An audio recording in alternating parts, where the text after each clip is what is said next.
35. Y el día de hoy nos acompaña Gisela Jeffes, quien es parte de un proyecto muy interesante que hoy nos presenta como un gabinete para el futuro. Gracias por haber aceptado esta conversación. Muchas gracias por invitarnos, es un gusto. Abrir diálogo es muy importante.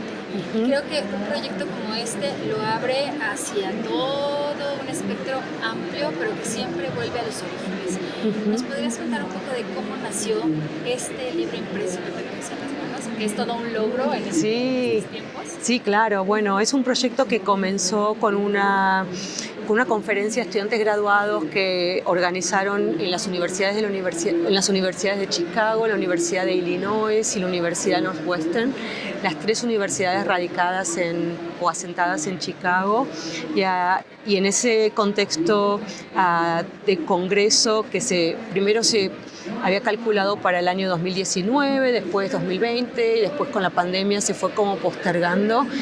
Terminaron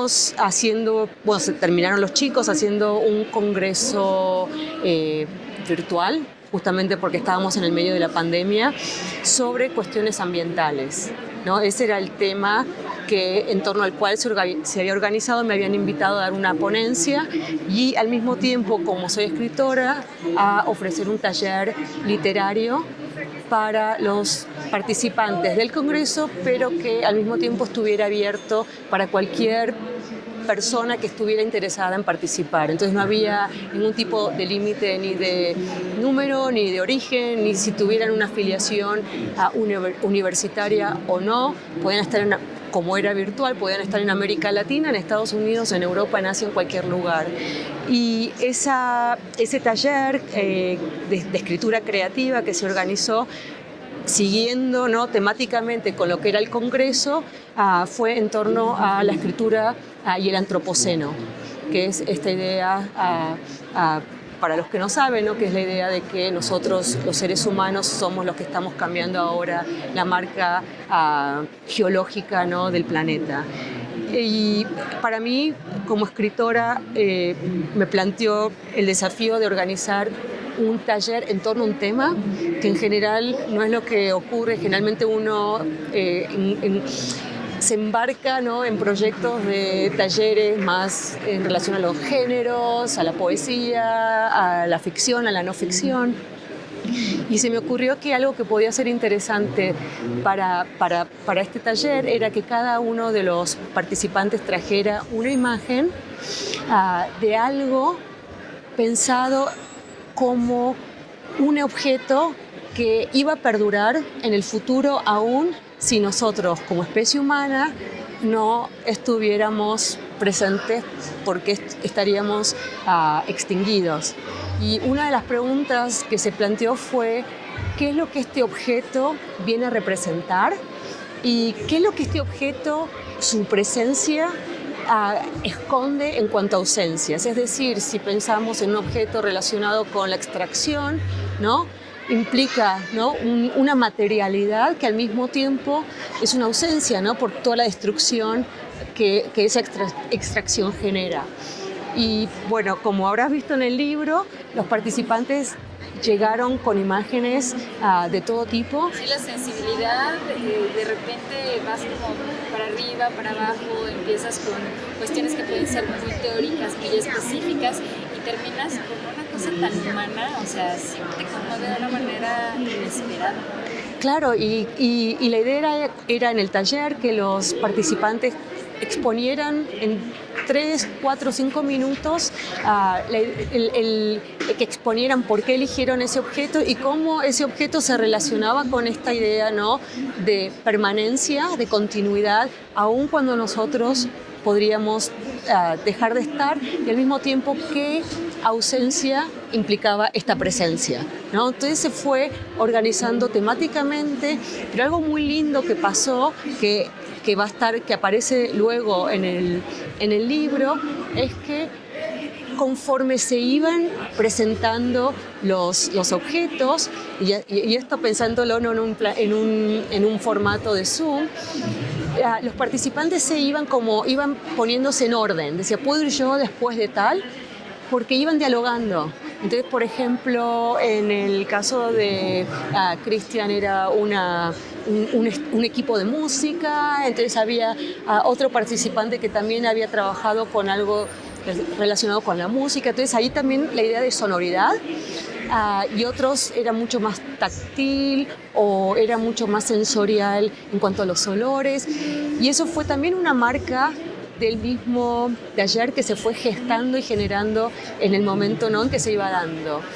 Y bueno, luego de organizar ese taller, nos juntamos con Alejandro Ponce de León, Carolina Sánchez y Cristian Vázquez, que habían sido organizadores o habían tenido un papel importante en la organización del taller, y decidimos que había salido tan lindo que sería bueno, ¿no?, armar algo más concreto, más material, y a partir de entonces empezamos a buscar modos, ¿no?, de darle continuidad. Se hicieron otros talleres, tuvimos muchas reuniones y bueno, decidimos darle vida a través de un libro que fuera además un libro publicado con cierta sensibilidad en cuanto a lo material. Se publicó, se imprimió con un risógrafo, se eligieron los colores con mucho cuidado y se organizó a partir de la idea de museo, como si tú estuvieras entrando en distintas salas y en cada sala estuvieras experimentando algo sensorial diferente. Pueden ser sonidos, pueden ser olores, puede ser el tacto. Está muy conectado con los sentidos también. Está muy conectado con los sentidos, con lo material, y como todo lo material tiene un impacto, ¿no?, en nuestras experiencias sensoriales, la idea era justamente enfocarnos en la materialidad de los objetos, pensando no solo cómo esos objetos disparan estas emociones, estas sensaciones, pero al mismo tiempo queríamos contar una historia de esos objetos, porque cada objeto tiene una historia, una biografía, ¿no?, de dónde viene, una biografía y una autobiografía. Entonces, ¿cuáles eran las historias que estaban tejidas dentro de la materialidad de ese objeto? ¿De dónde venían? Desde una perspectiva más ecológica, ¿no?, planteos, ¿no?, desde la extracción, pero al mismo tiempo desde lo personal, desde lo íntimo, ¿no? Si era una muñeca, como aparece también aquí, ¿no? Si esta muñeca me la habían regalado, el pomo de dentífrico o unas plantas que se están creando con unas luces artificiales. Cada objeto tenía una historia personal, íntima, y una historia más ya a nivel macro, ¿no?, en relación con su impacto ambiental en la Tierra. Y esas eran las historias que al mismo tiempo estábamos tejiendo a través del libro, primero con el taller y luego, ¿no?, en la materialidad del libro. Gisela, ¿podrías hablarnos antes de terminar un poco de tu texto? Sí, entonces mi texto es sobre un pomo de dentífrico, y una de las cosas que a mí quizás siempre me dan vuelta, ¿no?, es que cuando nosotros usamos dentífrico, el dentífrico está formado con materiales que vienen de la palma de aceite, ¿no? Y algo que es tan cotidiano en nuestras vidas, algo que nosotros damos por sentado que es incluso inocente, tiene un impacto ecológico increíble, porque la palma se cosecha en lugares tropicales donde hay grandes bosques con una enorme diversidad, unos ecosistemas increíbles que se van talando, ¿no?, para justamente hacer un monocultivo de esta palma, que llega no solamente al pomo de dentífrico, sino llega al Nutella, llega a distintos productos que nosotros consumimos diariamente. Entonces me parecía interesante pensar en cómo algo que tiene una historia, que es una historia de nuevo cotidiana, ¿no?, un objeto con el cual nos conectamos a diario, al mismo tiempo tiene se lo pueden mapear hacia unos lugares que de pronto ni siquiera podemos imaginar, y que implican una gran destrucción. Implica la destrucción de ecosistemas, extracciones de tierras, desplazamientos de animales, de personas, y esa inocencia que muchas veces, de la cual no tenemos conciencia por una cuestión de escala, y por una cuestión de visibilidad, ¿no? Porque nadie nos está diciendo, nadie nos quiere contar esa historia. Entonces, ¿cómo contamos esa historia sin caer en lugares comunes? ¿Cómo contamos una historia, ¿no?, de esa destrucción, de esa devastación ecológica, de manera tal que pueda llegar al lector y sin caer en esos lugares comunes y efectistas que muchas veces otros medios también, ¿no? Protestas vacías. O protestas vacías, efectistas, ¿no?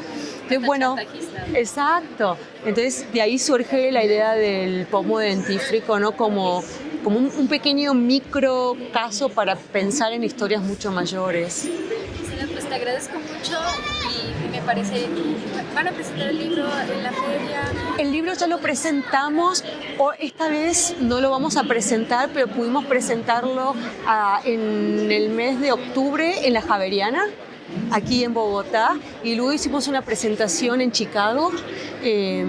Y bueno, estamos tratando de difundir el libro en todos los medios para que circule. Es una edición muy independiente, muy a pulmón. Tuvimos el privilegio de tener subsidios de distintas universidades que nos ayudaron a cubrir los costos, y un libro hecho también de manera muy como equipo, ¿no? Los 4 trabajamos de una manera conjunta en todo el proceso de decisiones, entonces quedó algo como muy colaborativo. También para bibliófilos, porque es Sí, un objeto. es un objeto. Sí, decimos un pequeño museo portátil del futuro. Muchísimas gracias a ti. Gracias a quienes siguieron esta transmisión para Publishers Weekly.